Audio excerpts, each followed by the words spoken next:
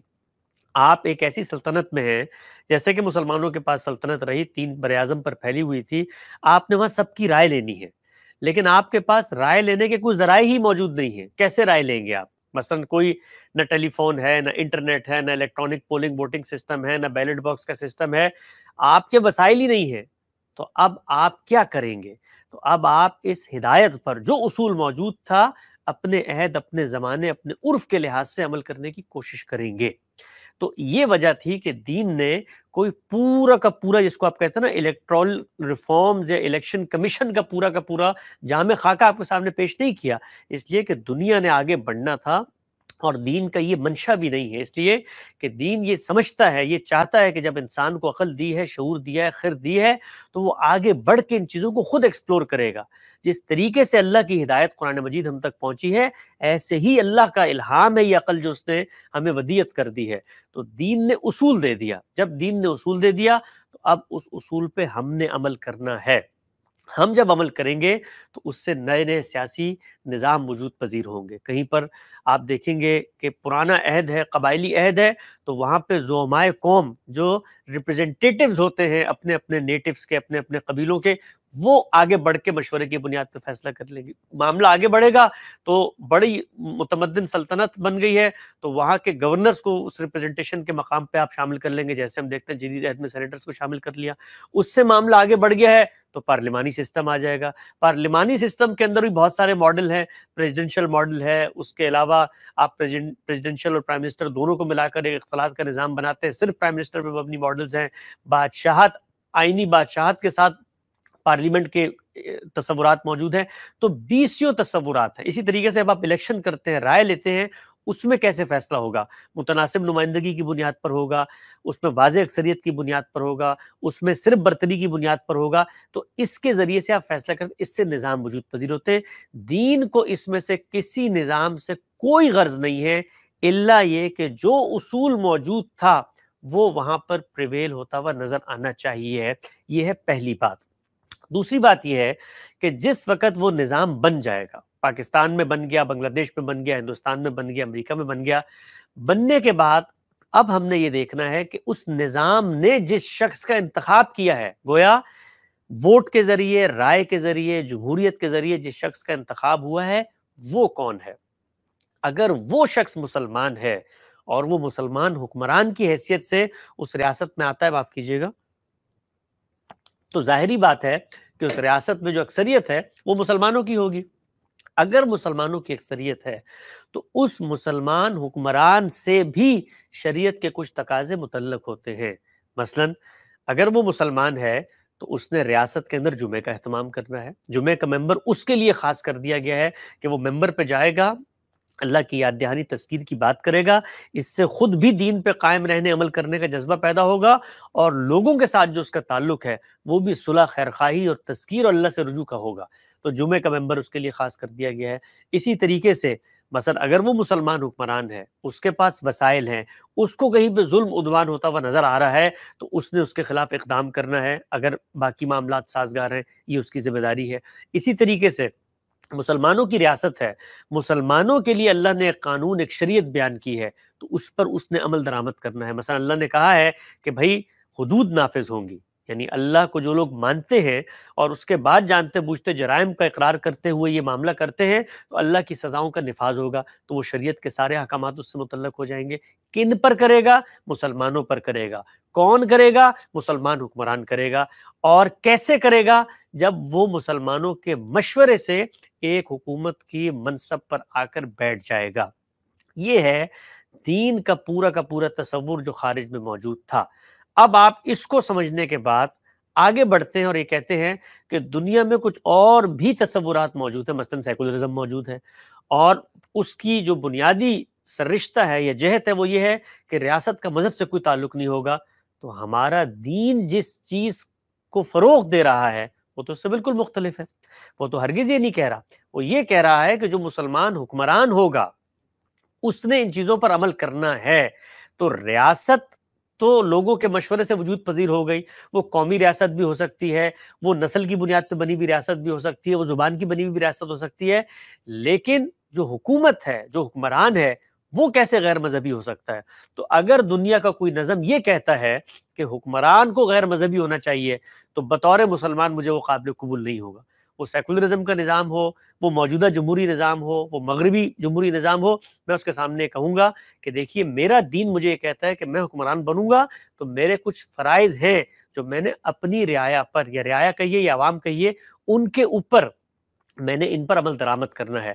تو ہر وہ نظام، چاہے وہ موجودہ مغربی جمہوریت کا نظام ہو یا سیکولرزم کا نظام ہو یا کوئی بھی اس کو آپ نام دے دیں، اس تصور کے خلاف ہوگا جو کچھ میں نے یہاں پر بیان کیا کہ لوگوں کے مشورے رائے سے منتخب ہونے کے بعد اس نے شریعت پر عمل درآمد کرنا ہے، تو وہ خلاف اسلام ہے، ہم اس نظام کو قبول نہیں کریں گے۔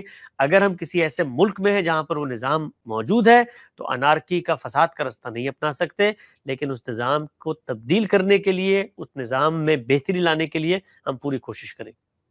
جی حسن بھائی، ایک عام آدمی اور ایک سائنٹسٹ، ایک عام آدمی اور ایک اکنومسٹ، ایک عام آدمی اور ایک علماء عالم، وہ تو برابر نہیں ہے۔ تو ڈیموکریسی کے اندر ایک جو کمی ہے وہ ہے کہ وہ ہر انسان کو برابر کر دیتا ہے۔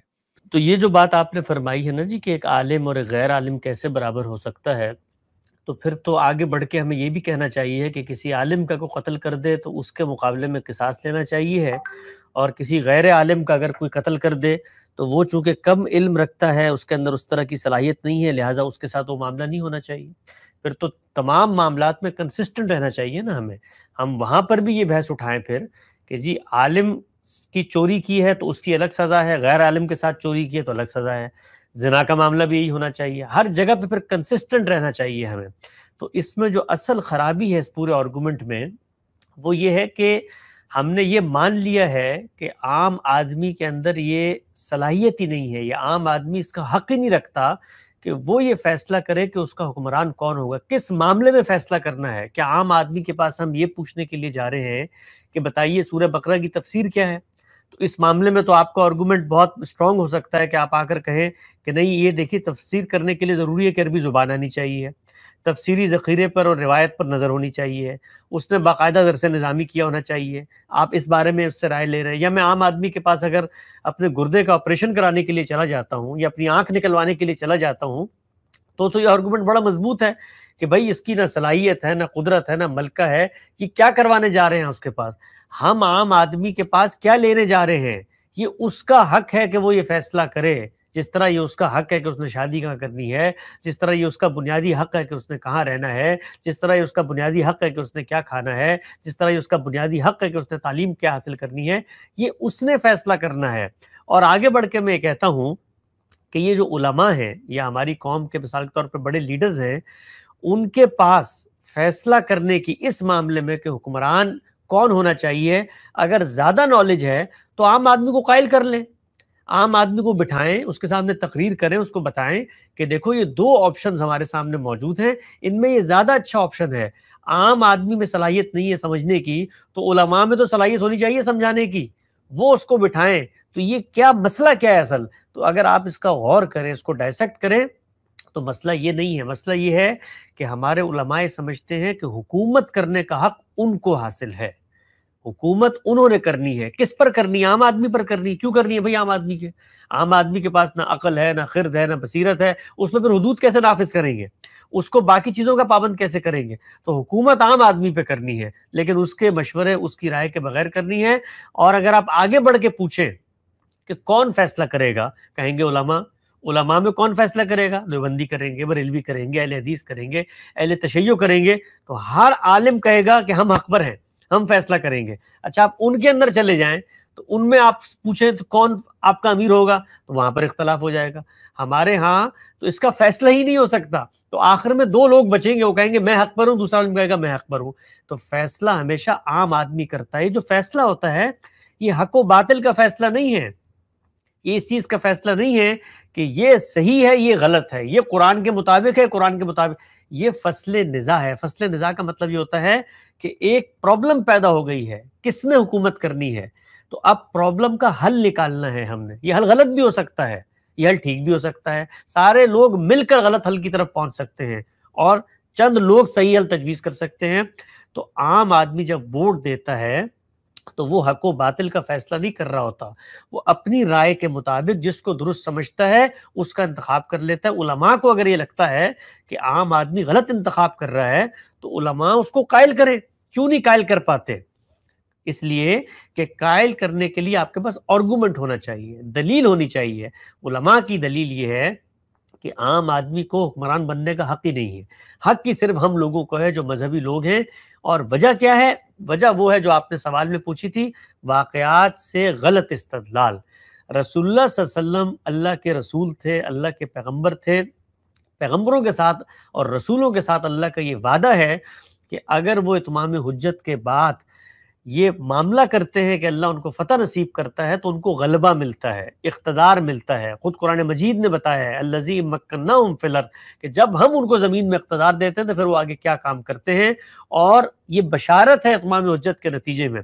جب رسول اللہ صلی اللہ علیہ وسلم کو غلبہ مل گیا تو آپ وہاں کے رہنما تھے، اب آپ دنیا سے رخصت ہو رہے ہیں تو آپ نے فیصلہ کرنا ہے کہ بھائی میرے بعد کون حکمران ہوگا، تو آپ نے وہی اصول ہے جس کو سامنے رکھا، الائمۃ من القریش کے الفاظ کہے، مطلب کیا تھا کہ اکثریت میں اقتدار، ایک قبائلی معاشرے میں جس طریقے سے اقتدار کسی کو حاصل ہوتا ہے، قریش کو تمام تعریفوں کے مطابق اقتدار حاصل ہو چکا ہے۔ اور قریش کے لیڈر کون ہے؟ سیدنا ابوبکر، کوئی دو رائے نہیں ہے اس کے اندر۔ تو جو کچھ وہاں پر پہلے سے قبائلی معاشرے کے اندر کسی کو قوت اور عصبیت حاصل تھی وہ قریش تھے۔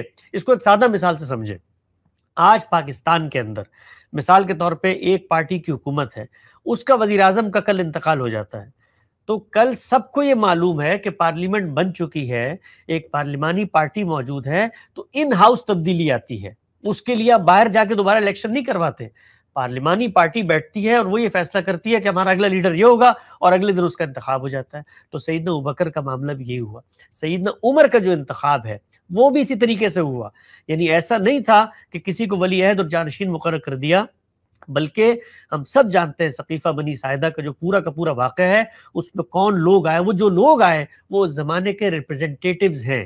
جس طرح میں نے شروع میں کہا تھا کہ ریپریزنٹیٹیوز بنانے کا جو آج کا طریقہ ہے اس کو لے کر ہم پیچھے اپلائی کریں گے تو یہ ممکن ہی نہیں ہے، اس زمانے میں تو یہ ہو ہی نہیں سکتا تھا، اس زمانے میں تو اس زمانے کے حالات کے لحاظ سے ریپریزنٹیٹیو سامنے آئیں گے۔ تو سیدنا عمر نے خود یہ بات بیان کی ہے، یہ بات یاد رکھو، لا خلافت الا من مشورۃ من المسلمین، کہ خلافت جو ہے وہ مسلمانوں کے مشورے کے بغیر منعقد نہیں ہو سکتی۔ اس کے بعد کیا ہوا، خود سیدنا عمر کو یہ معلوم ہو گیا کہ کسی ایک شخص پہ اتفاق نہیں ہو سکتا، 6 لوگ ہیں، ان 6 لوگوں کو بٹھایا اور ان کو کہا کہ آپس میں ایک دوسرے کے حق میں دستبردار ہو جاؤ، وہ 3 رہ گئے اور اس کے بعد پھر فیصلہ ہو گیا۔ تو یہ سارا معاملہ اسی طریقے سے ہوا۔ ہمارے استاد جناب جاوید احمد غامدی صاحب نے اپنی کتاب برہان میں پورے کے پورے اس چاروں ائمہ کا جو نقل اقتدار کی تاریخ ہے اس کو نقل کر دیا ہے، اس کو آپ پڑھیں گے تو یہ تو ٹھیک ہے کہ آج کی جو جمہوری روایات ہیں، یہ جمہوریت کا طریقہ ہے، اس کے اوپر تو وہ پوری ہوتی ہوئی نظر نہیں آئیں گی، اس لیے کہ ہم لوگ تو واقف ہی اس سے ہیں، الیکشنز ہوں گے، M N As, M P As, legislative assembly کے منتخب ہوں گے، وہ جس کو آپ کہتے ہیں ووٹ آف کانفیڈنس دیں گے اور پرائم منسٹر بن جائے گا۔ قبائلی معاشرے کے اندر کیا ہوتا تھا، خود قوم کے اندر کچھ ریپریزنٹیٹیوز پیدا ہو جاتے تھے۔ آپ ذرا تصور کریں کہ سیدنا عمر نے جو 6 لوگوں کو بٹھایا ہے، یہ 6 ہی کیوں بٹھائے؟ کہ صحابہ اور نہیں تھے؟ علماء صحابہ میں موجود نہیں تھے، ان کو کیوں نہیں بٹھایا اگر علماء کا حق ہے؟ اس لیے کہ وہ لوگ اپنی اپنی قوم کو ریپرزینٹ کر رہے تھے۔ خود ہم جانتے ہیں مدینے کے اندر قبائل تھے، ان کے اپنے ریپریزنٹیٹیوز تھے، مکے کے اندر قبائل تھے، ان کے اپنے ریپریزنٹیٹیوز تھے، شام کے اندر حکومت پھیلی، ان کے اپنے ریپریزنٹیٹیوز تھے۔ تو ان لوگوں نے آ کر یہ فیصلہ کرنا ہے۔ تو وہاں پر یہ ہرگز نہیں ہوا کہ علماء کے مابین بیٹھ کے فیصلہ کر دیا گیا ہو۔ وہاں تو آپ دیکھیے وہ 6 لوگ ہیں، اگر صرف صحابہ کو یہ حق ہوتا فیصلے کا تو کم سے کم تمام صحابہ میں مشورہ کر لیا جاتا، ایسا نہیں ہے، بلکہ وہ ریپریزنٹیٹیوز ہیں اپنی نیشن کے، ان کے مابین فیصلہ ہوا ہے۔ تو یہ چاروں کے چاروں خلفاء کا جو اقتدار کے نقل ہونے کا طریقہ ہے، یہ امرہم شورا بینہم کے وہ تقاضے جو ایک قبائلی عہد، قبائلی تمدن میں ہوتے ہیں ان کے مطابق ہے۔ لیکن اگر ہم جو کارنٹ ڈیموکریسی ہے اس کا جو ڈیفینیشن ہے وہاں سے لوگ کوٹ کرتے ہیں یا پھر اس لائن کو پڑھ کے جو سمجھتے ہیں وہ کہتے کہ اس کا مطلب یہ ہے کہ لوگوں کا قانون اور لوگوں کا حق ہے اور ان کے ہاتھ میں قانون دے دینا، خدا کے ہاتھ سے قانون کو لے کے لوگوں کے ہاتھ پہ قانون کا جو اختیار ہے، اتھارٹی ہے، سوورنٹی ہے، اس کو لوگوں کو پاس دے دینا، اور یہ کفر ہے۔ آپ اس کے اوپر کیا کہیں گے؟ دیکھیے، اس میں جب ہم مسلمان کی حیثیت سے کسی جگہ پر مشورے پر مشتمل نظام بنائیں گے تو ہم اگر مسلمان ہیں تو ہم ان تمام چیزوں کا خیال رکھیں گے جو کچھ اللہ کی طرف سے ہم تک ان کے پیغمبروں کی وساطت سے پہنچی ہے۔ ہم کبھی یہ گمان نہیں کر سکتے کہ ہم اگر کسی ملک کے اندر اس جگہ پر بیٹھے ہوئے ہیں کہ ہم فیصلہ کریں گے تو گویا اب فیصلہ کرنے کا اختیار ہم نے اللہ سے لے کر اپنے ہاتھوں میں لے لیا ہے۔ نہیں، ہم اپنی زندگی میں روز فیصلے کر رہے ہوتے ہیں۔ کیا اپنی معاش کا فیصلہ میں نہیں کرتا؟ اپنے کیریئر کا فیصلہ میں نہیں کرتا؟ اپنی شادی کا فیصلہ میں نہیں کرتا، زندگی میں اولاد پیدا کرنی ہے اس کا فیصلہ میں نہیں کرتا، یہ سارے فیصلے میں کر رہا ہوتا ہوں، بطور مسلمان انڈیویجول زندگی میں بھی کر رہا ہوتا ہوں، لیکن کیا وہاں پر میرے ذہن میں یہ بات پیدا ہوتی ہے کہ چونکہ فیصلے کا اختیار اس معاملے میں مجھے مل گیا ہے، لہٰذا اب میں نے خدا کو جا کر کہیں پہ دفنا دیا ہے، یا میں تو خدا کے اس فیصلے کے اختیار کو مانتا ہی نہیں ہوں؟ ہم مسلمان ہیں، باشعور مسلمان ہیں، اگر ہمارے اندر یہ شعور ہے کہ ہمارا ایک خالق ہے اور ہم اس کے پیغمبروں پر، اس کی کتابوں پر ایمان لاتے ہیں، اور ایک دن ہم نے اس کے سامنے پیش ہونا ہے، تو ہمارا ہر اقدام اسی تصور کے تحت ہوگا کہ اللہ تعالیٰ نے جو کچھ ہمیں اختیار دیا ہے یہ اس کا دیا ہوا اختیار ہے، جو اس کے بتائے ہوئے طریقے پر اس دنیا میں ہم نے حاصل کیا ہے، اور اس کو آگے ہم لوگوں کے اوپر روبہ عمل کریں گے۔ اگر ہمارے ذہن میں یہ تصور موجود ہی نہیں ہے، اور ہم مثال کے طور پر ڈیموکریسی کو ایک طرف رکھ دیں، کوئی بادشاہ ایسا آ جاتا ہے کہ وہ پہلے مسلمان تھا اور آنے کے بعد وہ اپنے آپ کو خدا بنانا شروع کر دیتا ہے، تو ہم تو اس نظام کے خلاف بھی کھڑے ہوں گے۔ کوئی جمہوری لیڈر ایسا آ جاتا ہے جو یہ کہتا ہے کہ اب چونکہ میں حکمران ہوں لہذا فیصلہ میں کروں گا، ایسا نہیں ہو سکتا۔ ہم اگر مسلمان ہیں تو ہمیں یہ بتانا ہے اس حکمران کو بھی کہ اللہ نے یہ کہا ہے کہ وَمَن لَمْ يَحْكَمْ بِمَا أَنزَلَ اللَّهُ فَأُولَٰئِكَ هُمُ الْكَافِرُونَ فَأُولَٰئِكَ هُمُ الْفَاسِقُونَ۔ اگر اللہ کو ماننے والا شخص حکمران بنتا ہے تو اس کے اوپر یہ لازم ہے کہ وہ اللہ کی جو ہدایات ہیں دین کے معاملے میں، شریعت کے معاملے میں جو حکمران سے متعلق ہوتی ہے اس پر عمل درآمد کرے۔